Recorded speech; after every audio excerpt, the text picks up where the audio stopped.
বিসমিল্লাহির রহমানির রহিম ওয়াসারাউইলু ইদা লাম ইউসরফ ওয়া হুয়া আল-আকসার ফাকাদ কিল আজামিয়্যুন হুমিলা আলা মাওয়াজিনিহি ওয়া কিল আরাবিয়্যুন জামু সিরওয়ালাতিন তাকদীরান ওয়া ইদা সুরিফা ফালা ইশকালা ওয়া নাহু জাওয়ারিন রাফান ওয়া জাররান কাকাদিন। খেয়াল করেন, ওয়াসারাউইল এটা মূলত একটা উজ্জ প্রশ্নের জবাব, একটা কি সোয়ালে মুকাদ্দারের জবাব। সেটা হলো সোয়ালে মুকাদ্দারটা হলো যে সারাউইল শব্দটাকে গয়রে মুনসারে বলা হয়। অধিকাংশ নাহবিদ সারাউইল শব্দটাকে কি বলেছেন? গয়রে মুনসারে বলেছেন। অথচ এটা জমাই নয়। এটা কি নয়? জমা নয়। না জমায় হালি না জমায় আসলি, কোনোটাই এটা নয়। হাদাজির শব্দটাকে আমরা জমায় আসলি এর ভিত্তিতে আমরা গয়রে মুনসারে বলেছি। যদিও হাদাজি শব্দটা ফিলহাল বর্তমানে এটা কি নয়? জমা নয়। কারণ হাদাজির শব্দটা একটা হায়ানা হায়ানা প্রাণীর আলম হয়ে গিয়েছে। কিন্তু এটার প্রকৃতপক্ষে অর্থাৎ আসলগতভাবে হাজ্জানুরের জমা ছিল। পরবর্তীতে হাজ্জানুন থেকে হাদাজির হওয়ার পর এটাকে হায়ানার নাম হিসাবে কি রাখা হয়েছে, হায়ানার নাম হিসাবে নির্ধারণ করা হয়েছে। পরবর্তীতে সে মারেফা হয়ে গিয়েছে, কিন্তু অর্থগত সে এখনও নাকেরা রয়েছে। বুঝলাম ওটা ফিলহাল যদিও জমা নয়, কিন্তু ফিল আসল জমা ছিল বিধায় হাদাজির শব্দটা কি হয়েছে? গয়রে মুনসরিফ হয়েছে। এখন প্রশ্ন হলো সারাউইল শব্দটাকে গয়রে মুনসরিফ যে আমরা বলি বা অধিকাংশ নাহবিদ গয়রে মুনসরিফ যে বলেন, এখানে তো জমায় আসলিও নেই, জমায় হালিও নেই, তথা বর্তমানে এটা জমা নয় এবং এর মৌলিকেও কি ছিল না, মূলেও জমা ছিল না। তারপরে এটা কেন গয়রে মুনসরিফ হলো? এটা হলো প্রশ্ন। এর জবাব হলো, এটা নিয়ে ইখতিলাফ আছে। সারাউইল শব্দের অর্থ হচ্ছে পায়জামা। সারাউইল শব্দের অর্থ কি? পায়জামা। কিছু নাহবিদ বলেছেন এটা মুনসারেফ। যদি মুনসারেফ বলা হয় তাহলে ফালা ইশকাল, কোনো কি প্রশ্ন আসবে না, কেন এটাকে গয়রে মুনসারেফ বলা হলো, সবাবটা কি? কিন্তু অধিকাংশ নাহবিদ এটাকে মুনসারেফ না বলে গয়রে মুনসারেফ বলেছেন। তখন এই প্রশ্নগুলো আরোপিত হয়। এর উত্তর হলো, এই সারাউইল শব্দটা মূলত অনারবি। কি অনারবি একটা শব্দ, এটা আরবির মধ্যে ঢুকে আরবিতে কি হয়? ব্যবহার হচ্ছে, আরবিতে ব্যবহার হচ্ছে। তো অনারবি এমন একটা শব্দ যেটা আরবিতে এসে ব্যবহার হচ্ছে এমন একটা ওজনের সাথে, যে ওজনটা জমায় মুনতাহুল জমুয়ের ওজন। বুঝে আসছে? তাহলে জমায় মুনতাহুল জমুর ওজনে আসার ফলে এটাকে হুকমান জমা হিসাবে নির্ধারণ করা হয়েছে। তাহলে আমরা এখান থেকে আরেকটা জমার প্রকার পাই, একটা জমায় হাকিকি, জমায় হুকমি। জমায় হাকিকি মানে যার ওয়াহেদ আছে সেখান থেকে সে কি হয়েছে? জমা হয়েছে। আর জমায় হুকমি যার ওয়াহেদ নাই, তবে জমার ওজনের সাথে কি মিলে গিয়েছে, এ কারণে এটাকে গয়রে মুনসারিফ বলা হবে। বুঝে আসছে? তো এই যে যারা বলেছেন এটা গয়রে মুনসারিফ, তাহলে এখান থেকে দুইটা ভাগ, এই নাহবিদদের মধ্যে দুইটা ভাগ। এক ভাগ বলেছেন এটা গয়রে মুনসারিফ। কীভাবে হলো? এই শব্দটি হচ্ছে অনারবি, অনারবি থেকে আরবিতে এসে এভাবে ব্যবহার হচ্ছে, আর ব্যবহার হওয়ার ফলে এটা আরবি জমার যেই মুনতাহুল জমু ওজন রয়েছে ওজনের সাথে মিলে যাওয়ার কারণে এটাকে কি বলা হবে? গয়রে মুনসারিফ বলা হবে। আর অনারবি শব্দর এর ওয়াহেদ খোঁজার কি নেই? দরকার নেই। আছে? নেই। তো ওয়াহেদ না থাকলেও সমস্যা নেই। যদি আরবি বলি তাহলে ওয়াহেদ আছে কি নাই সেটা এসে দেখার বিষয়। এখন এটা হুকমান জমা হিসাবে নির্ধারণ করা হয়েছে কেন? জমার ওজনের সাথে মিলার কারণে। বুঝে আসছে? আচ্ছা। আর যারা বলেছেন এটা আরবি শব্দ, কি শব্দ? আরবি শব্দ, তখন প্রশ্ন জাগে তাহলে এটা আরবি শব্দ হলে এটার অহেদ কোথায়? তখন তারা একটা এর অহেদ ধরে নিয়েছেন যে এর অহেদ হচ্ছে সেরওয়ালাতিন। মূলত সেরওয়ালাতিন তার অহেদ নয়, তবে ধরে নেওয়া হয়েছে। কেন ধরে নেওয়া হয়েছে? এর একটা অর্থের একটা কি আছে? মিল আছে। সেটা হলো সারাউইল শব্দের অর্থ পায়জামা। কি? পায়জামা। পায়জামা বানাতে অনেকগুলা টুকরা লাগে। অনেকগুলা কি? কাপড়ের টুকরা দিয়ে একটা পায়জামা তৈরি করা হয়। তাহলে অনেকগুলা টুকরাকে সারাউইল বলা হয়। অতএব এক একটা টুকরা হবে সেরওয়ালাতুন। একটা টুকরা সেরওয়ালাতুন, সেখান থেকে সারাউইল, অনেকগুলা টুকরা মিলে কি? সারাউইল হয়। তা এটা ধরে নিয়েছেন, এটা হাকিকিভাবে নয়। তার কারণ হাকিকিভাবে যে এটা সেরওয়ালাতুনের জমা নয়, তার প্রমাণ হলো এভাবে যে যদি এটা হাকিকি হইতো তাহলে যে সেরওয়ালাতুন তো টুকরা, তো এই টুকরা দ্বারা তো জামাও তৈরি করা হয়, তাহলে ওই জামাটাকেও কি বলা হইতো? সারাউইল বলা হইতো। কিন্তু জামাকে তো সারাউইল বলে না, জামা হইছে খমিস, অন্য তার কি আছে, নাম আছে, কিন্তু সারাউইল বলা হয় পায়জামাকে। তাহলে বোঝা যাচ্ছে যে যদিও অর্থের একটা মিল আছে, তবে মিলটা এটা ধরে নেওয়া হয়েছে এটাকে তাকদিরান, যেভাবে আমরা আদলের মধ্যে আদলের তাহকিকি আদলের তাকদিরি, তা ধরে নেওয়া, এক কথায় কি নেওয়া, ধরে নেওয়া, সরাসরি হাকিকিভাবে নয়।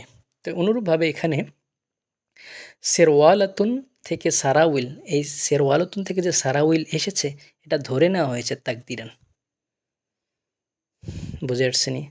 আর যখন যারা এটাকে মুনসরেফ বলেছেন তখন তার এই ইশকাল আসবে না যে এটার মধ্যে স্বভাব কী আছে।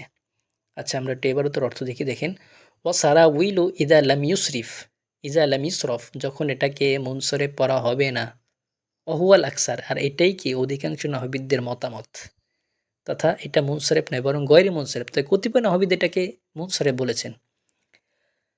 তো যারা মুনসরেফ না বলে এটাকে গয়রে মুনসরেফ বলেছেন তাদের মধ্যে আবার দুইটা ভাগ। কেউ কেউ বলেছেন ফাকদ কিল আজামিয়ুন, এটা অনর্বী শব্দ, হুমিলা আলা মাওয়াজিনিহি, এটাকে তার ওজনের সাথে মিলানো হয়েছে। কার ওজন? জমায়ে মুনতাহুল জুমুয়ের ওজন। কারণ জমায়ে মুনতাহুল জুমুয়ের ওজন কি আছে? মাসাবি হুমাফা আইল ওজনে, তা সারা উইলু এই ওজনের সাথে কি মিলে গিয়েছে। আর যেহেতু অনর্বী শব্দ, তো অনর্বী শব্দের ওয়াহিদ খোঁজার আমাদের কি নেই, দরকার নাই। অতএব এখানে তার ওজনের সাথে মিলে যাওয়ার কারণে এটাকে গয়রে মুনসরিফ ধরা হয়। তাই এই ওজনটাকে কিভাবে ব্যাখ্যা করা হয়েছে যে হুকমান জমা, এটা ওজনের সাথে মিলে যাওয়ার কারণে এটা কি জমায়ে হাকিকি আছে, জমায়ে হুকমি আছে। তাই সারাউল শব্দটা জমায়ে হুকমি, হাকিকি নয়। ওয়াকিলা আরবিয়ুন, আর যারা বলেছেন এটা আরবি শব্দ, ওকিলা কেউ কেউ বলেন আরবিয়ুন, এই সারাউল শব্দটা আরবি, জমু সেরওয়ালাতিন, এটা সেরওয়ালাতিনের জমা তাকদিরান, তাকদিরিভাবে, তাকদির মানে ধরে নেওয়া, হ্যাঁ, উজ্জ্বভাবে এটাকে সেরওয়ালাতুনের জমা হিসেবে ধরা হবে। বুঝে আসছে? ওয়াইদা সুরিফা, আর যখন এটাকে মুনসরিফ বলা হবে, ফালা ইশকালা, তখন কি থাকবে না, কোনো প্রশ্ন থাকবে না। এরপরে দেখেন, ওয়ানাহু জাওয়ারিন রফআন ওয়া জাররান কাকাদিন। ওয়ানাহু জাওয়ারিন, জাওয়ারিন এর মতো অন্যান্য যত এসএম রয়েছে, রফান ও জাররান, হালতে রফি এবং হালতে জরিতে কাকাদিন, ইসমে মানকুস যে কাজই রয়েছে ওই কাদিনের মতো।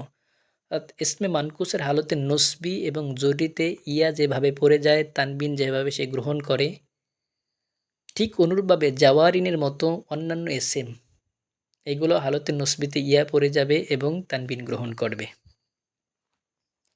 জাওয়ারিনের মতন বলতে কি বোঝায়? ফাওয়াইল ওজনে, কি ওজনে? ফাওয়াইলু, এই ওজনে কোনো এসএম হওয়া, এই এসএমে কোনো জমা হওয়া। ফাওয়াইল ওজনে কোনো জমা হওয়া যার শেষে ওয়াও অথবা ইয়া থাকবে। যেমন জারিয়াতুনের বহুবচন কি? জাওয়ারি।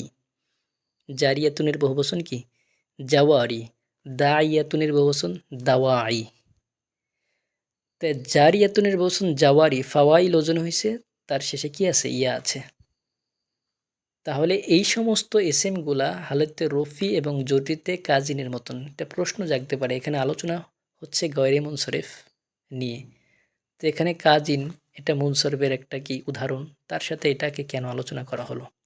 আলোচনার মিল কোথায়? জাওয়ারিন শব্দটা মুনসরিফ নাকি গয়রে মুনসরিফ, সেটা আলোচনা না করে হালতে নসবি এবং জরিতে কি এরাব হবে, কেমন হবে, এই কথা কেন আলোচনা করলো? তার কারণ হলো এই জাওয়ারি অর্থাৎ এই ওজনে, ফাওয়াইল ওজনে কোনো জমা হওয়া যার শেষে ওয়াও অথবা ইয়া থাকবে, এই ওজনে যখন কোনো জমা হয় তখন তার হালতে নসবি, হালতে রফি এবং হালতে জরিতে এটা মুনসরেফ হবে নাকি গয়রে মুনসরেফ হবে, এ নিয়ে নাহবিদদের মাঝে কি আছে? দুইটা গ্রুপ আছে। কেউ কেউ বলেছেন এটা মুনসরেফ, কেউ কেউ বলেছেন গয়রে মুনসরেফ। হালতে নসবিটা কোথায় গেল? হালতে নসবিতে উভয় নাহবিদ তথা যারা ইখতিলাফ করেছেন হালতে জররি এবং রফি অবস্থায়, এই উভয় নাহবিদই হালতে নসবির ক্ষেত্রে তারা ঐক্যমত পোষণ করেছেন, সেক্ষেত্রে এটা গায়রে মুনসরিফ হবে। সেক্ষেত্রে এটা কি হবে? গায়রে মুনসারফ হবে, মুনসারিফ হবে না। কিন্তু হালতে জররি এবং হালতে রফির ক্ষেত্রে তারা ইখতিলাফ করেছেন। কেউ বলেছেন এটাকে মুনসারিফ, কেউ বলেছেন গয়রে মুনসারিফ। যারা মুনসারিফ বলেছেন, কি? যারা এটাকে মুনসারিফ বলেছেন, তারা এটাকে মুনসারিফ বলার কারণ হলো, এখানে আরেকটা বিষয় জানতে হবে, সেটা হলো তালিল আগে নাকি হুকুম আগে? তালিল হবে আগে নাকি হুকুম আগে আসবে? তথা জাওয়া রিউন, অর্থাৎ জাওয়া রিউ ফাওয়াইলু, এই জাওয়া রিউ এখন কি হুকুমটা লাগানো হবে নাকি জাওয়া রিউ শব্দকে তালিল করার পর হুকুমটা লাগানো হবে? যারা মুনসারিফ বলেছেন তারা বলেছেন তালিল করার পর শব্দটা যেই অবস্থায় থাকে ওই অবস্থায় মুনসারিফ হবে নাকি হবে না সেটা দেখার বিষয়।